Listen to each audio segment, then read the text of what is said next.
Hey everyone, and welcome to another Son to the Forest video. In this video, we're just going to be going over the new update.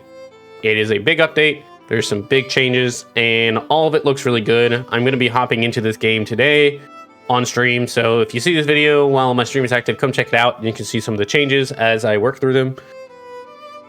Let's get right into it. So obviously, from the main line, you can see that hang gliders, binoculars, balance tweaks, and bug fixes, and plenty of more stuff was added. For me, I'm going to skip down this list real quick for one thing real quick. So there's a huge fix. They fixed Kelvin cutting down trees with player structures attached. That to me is the biggest fix they could have done because just I don't even need to talk about it. Everyone knows what's going on with that. And if you don't, then you probably didn't play Sons of the Forest long enough for that to happen. Or you didn't build tree structure, like one or the other. But yeah, he used to cut down your trees even with structures in it. So that's fixed. Now back to the regular features. They have added binoculars, which I was really hoping for. They added a hang glider, which should be super fun. I really enjoyed playing with the sled and still have some videos in editing process of the sled shenanigans that me and my buddies had. But they added a defensive wall gate, which is super good because I got tired of making doors, and even the doors weren't lockable, which they have changed that as well. Like right here. No. Right here. You can now lock doors with stick placed on the interior of the door. So cannibals can't just run in and start smacking stuff inside your house.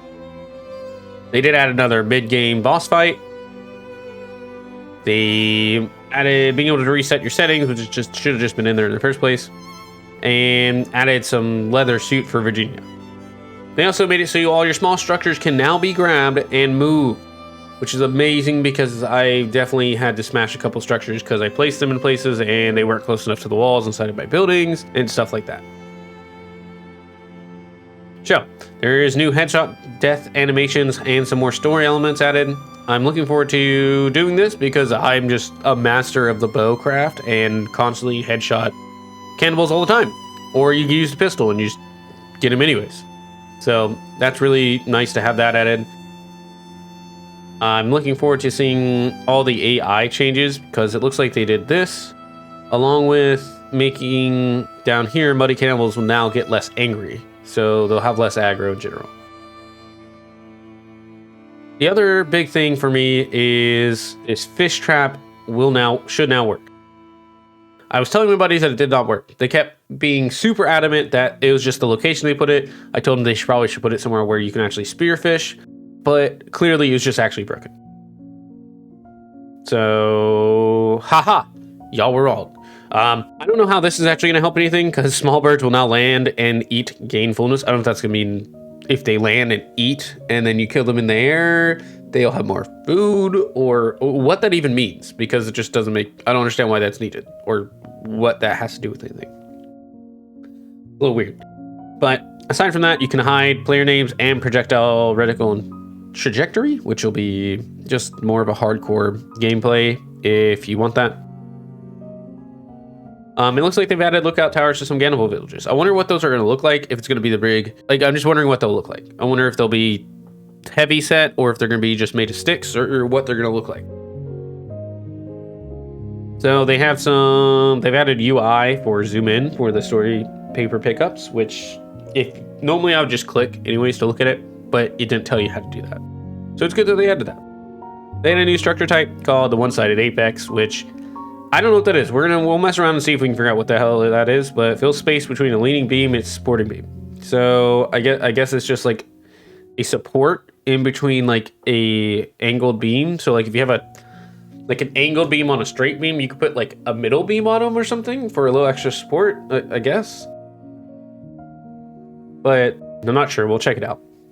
So, for balance changing, they did add a sleep cooldown, which makes sense. I mean, I only slept when it was nighttime. That's still good that they added that, so you can't just constantly sleep.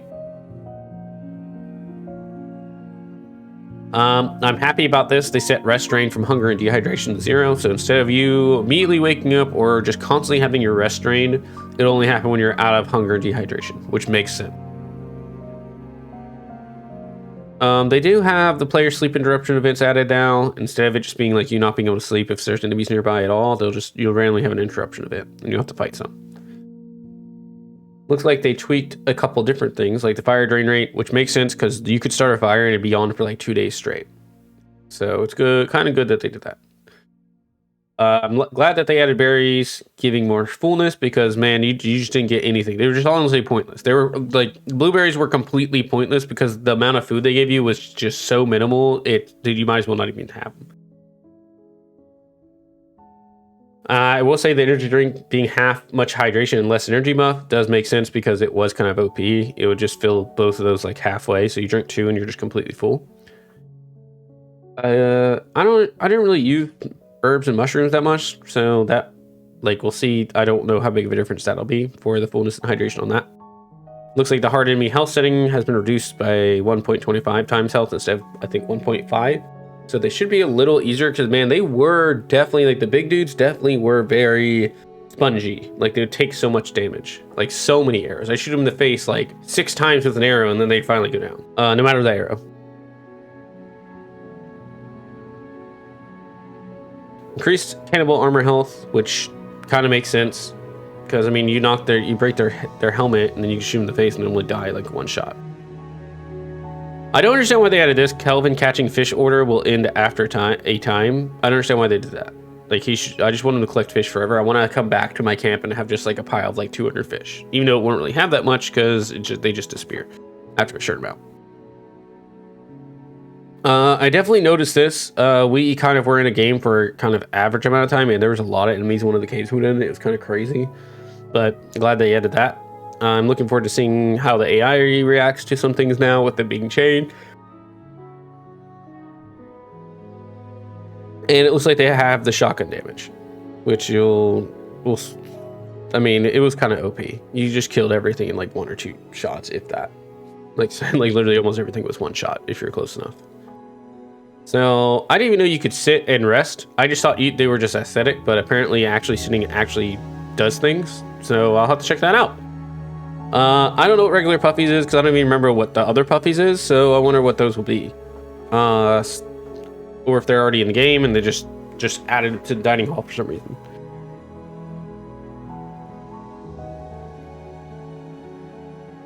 I don't know what creepies is, but they increased the health on that. Because there's not really like a Britannica of what the enemies are anywhere.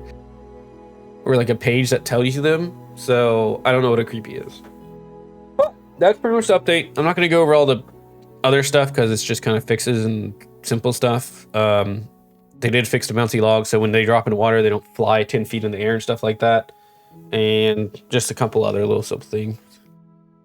But we're going to hop into the game in a minute here. If you want to come by the stream, then come hang out. But if you enjoyed the video, then please leave a like and subscribe to the channel for more Sons of the Forest updates and changes. Or if you've seen other games on my channel you like, definitely subscribe so you can see more updates on those. I thank everyone for watching the video, and I'll catch y'all next time.